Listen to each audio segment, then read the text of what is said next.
Hello, my name is Israel Lewis. Today I'm back with another interview. Today our guest is very, very special, very near and dear. Today we're going to be having my father on, Mr. John Lewis. I'm going to be asking him a few questions about his STEM field, his experiences with high school, which is definitely more unconventional than a high school experience that you might expect. So I hope I can get a lot from that. And we're going to ask him about his transition into college and some of his experiences there. So thank you for being with me, Dad. You're welcome. But just to get us started off, just tell me about the STEM field that you work in. I am an electrical engineer by profession, and also I'm an electrical engineer by my training. So I am an electrical engineer. I work in the field of electrical engineering at this point. Mm-hmm. Great. Just tell me about what that does, or where people might see the effects of electrical engineers in their daily lives. Well, the field of electrical engineering is very wide and broad, and it's really encompasses many aspects of our lives, and there are different areas of specialization in terms of electrical engineering. But my focus is in power and energy, and currently I work in the area of, we call it low voltage aspect of electrical engineering. That is voltages less than 480 volts, 400 volts, or let's say 600 volts. I mean, they call that low, but 600 volts is nothing to play with or play around with. So, but it's considered low voltage. You have much higher voltages. There are other areas that would cover that. But anyway, that's for some another time. Okay.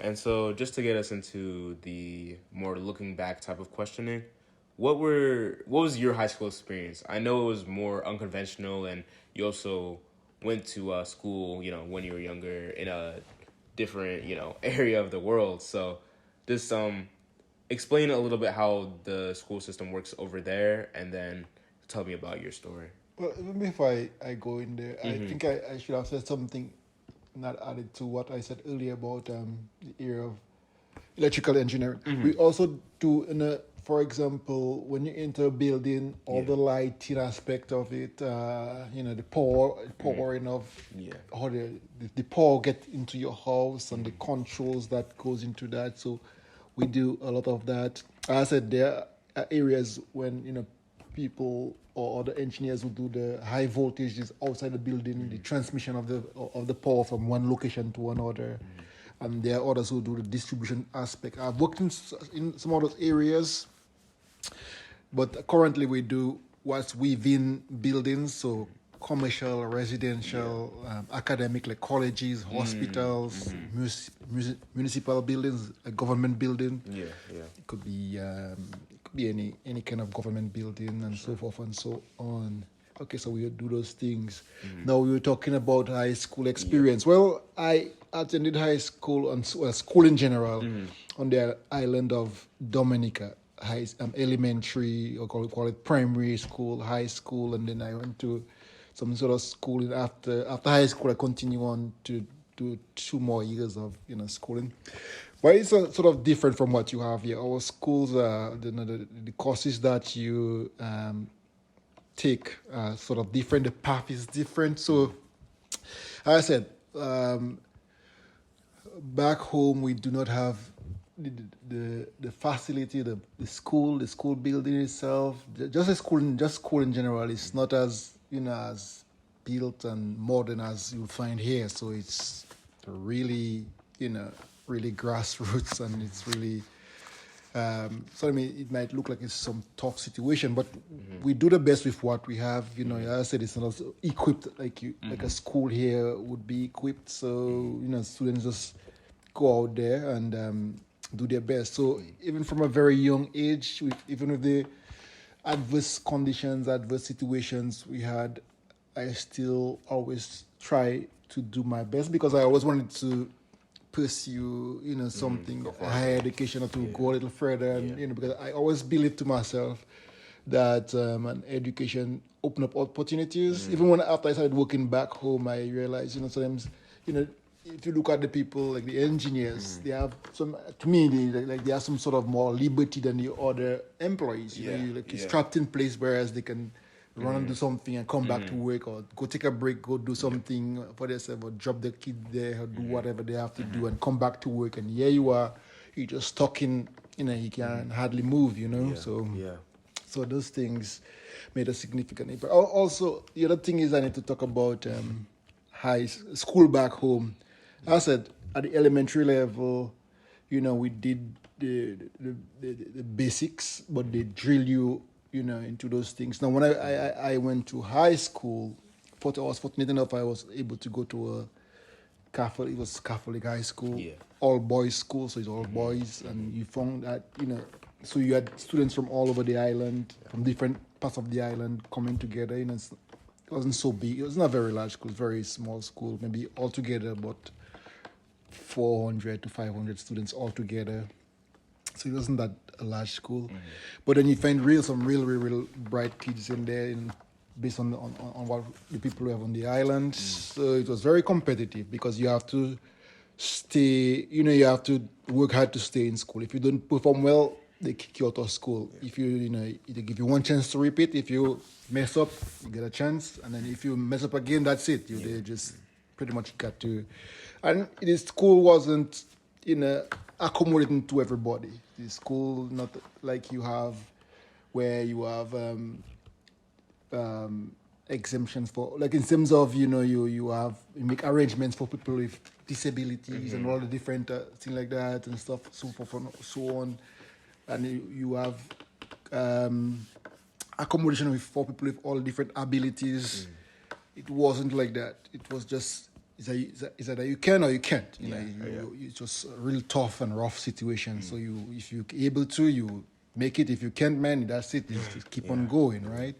So it was tough. So I always stay focused, and then back home, when it comes to playing sports and extracurricular activities, it wasn't as organized, and it wasn't like you have here, because I lived in a location where I had to commute back and forth. That doesn't mean that I could not participate, but then it made it a little more challenging to participate, to do things after school compared to here. It's a little much easier, to do things after school. So I spent more time focusing on my academics, schoolwork, really applying myself, trying my best to get things done, and homeworks and assignments, and trying to make sure I know what is required for the class, before the class come around, going to get stuff done. So I was more focused on the academics and achieving, and because my goal and my focus was to do well. Do well and go further, and go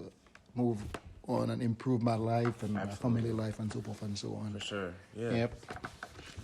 Yeah, I definitely see that now, even always trying to learn more, learn something else about what you can do better. And so on that topic of kind of looking back at past decisions and, things that you had to go through, what are some things that you appreciate more now that you've gone through them, but you didn't appreciate while you were going through those situations? Well, it was really difficult in the sense that, with the limited resources that we had. And suddenly it felt like, everybody else out there playing, doing things and everything else, having a good time, and you up late at night and early, back up early and spending so much time. So suddenly it felt like, man, But again, I just tried to stay. I stayed focused. I stayed on course. I stayed focused on the goal ahead, and I applied myself. Yep. So that's one thing I'm very thankful that I did that. I'm grateful that I did that, and for the support I had from the teachers and everybody else, my family, my parents, and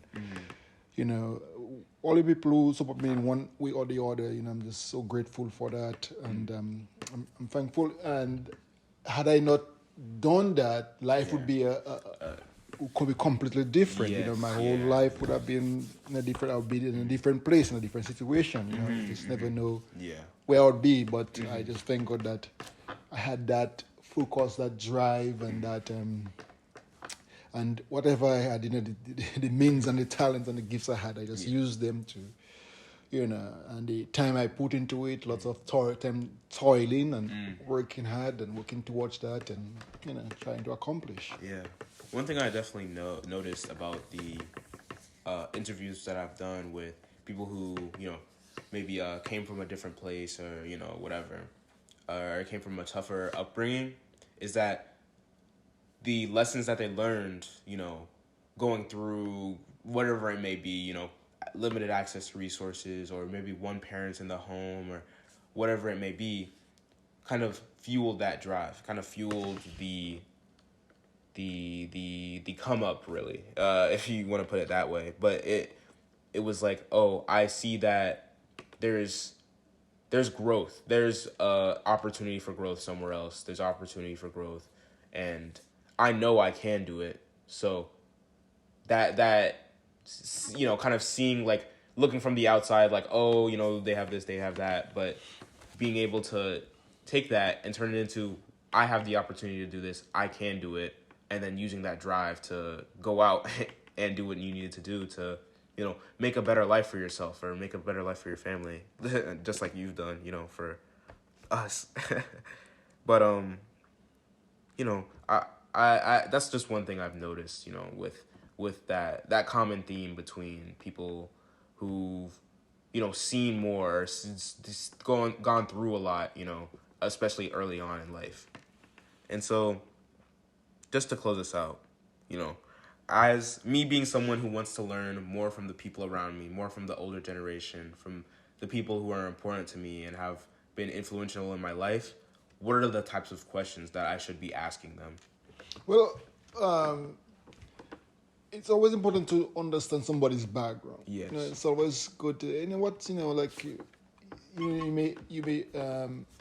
you may tailor the questions in different ways, depending on who you're talking to. Yeah. But it's always good to know somebody's background, know where they're from, how they got there, and then from that you start to really maybe dig a little deeper and ask them questions that would allow you to see the experiences a little better, clarify some areas. If there are some areas you're thinking, I'm not sure about that, you clarify some areas. You don't want to leave things and for saying, okay, to assume, make assumptions, or make inferences, or the sort, or to extrapolate, or to interpolate. You don't want to be doing those things. You want to get it from the person and let them tell you, or express to you how it was with them, and then from that you get a better glimpse into their life, into their background, into who they are, what made them, you can see their perspective, how they see things from their point of view, and then they can share with you how did they go about overcoming stuff, or how did they benefit from certain opportunities, or how did they take advantage of certain opportunities that were available to them, or whatever it is that they can share, so that can allow you, or that would sort of give you a picture. Then you seeing that picture, or you getting that perspective, that will also get your mind going and thinking, okay, that if they did that like that, at least that could get you a little sense of What's to come, direction, in terms of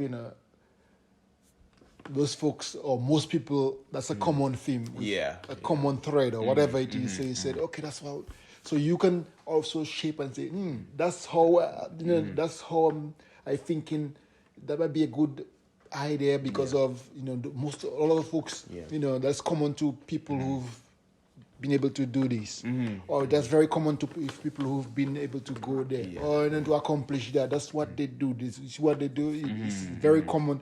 So you can pick this stuff as common among them all, and then you could come up with something where you can say, okay, that seems to be a good ingredient for success, or a good ingredient for to persevere, good ingredient for perseverance, or good ingredient for determination, or whatever it is, Yeah, you know, yeah. that allows you to pick the areas and pick the events, pick the items that you think that would be helpful towards molding you, or to, if you want to guide somebody else. Yeah, Hey, yeah.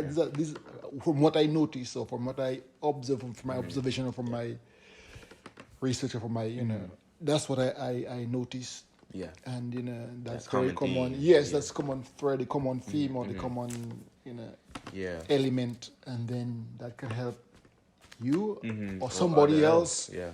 you know,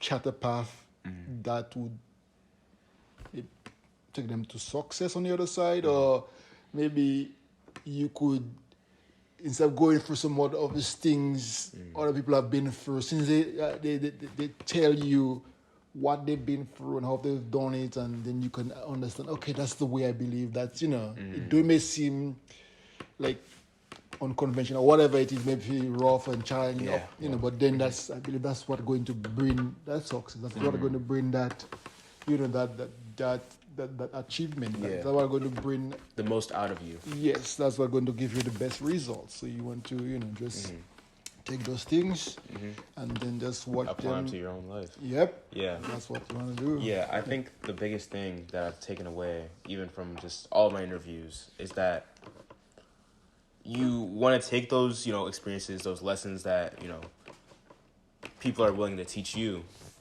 Then once you come to those situations, think back to it. Once you come to that situation yourself, oh, you know, it'll be like grandpa will tell you, oh, I came to this point with, you know, I was going through this. And, you know, later on in your own life, it'll be like, oh, wow, I'm right where grandpa was. You know, I was right in the same situation. What did he do?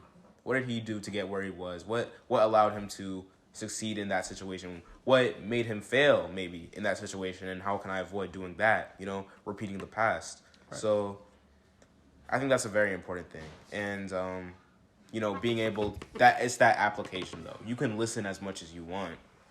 You know, you can even take it in and really think about it, really ponder it. But if there's no application, then what is it all for, right? Right. If there's no action, then all of that listening and, you know, that all of that wisdom was fruitless. So I think it's important that as young people we use our energy and our, you know, health and that type of thing to really make things happen with the knowledge that, you know, is given to us. So while we still have, you know, that gusto that we, you know, that young people have. So I think that's super important. But thank you, Dad. Thank you for answering my questions and helping me with this interview and all that. Welcome, sir. Thank you for the time.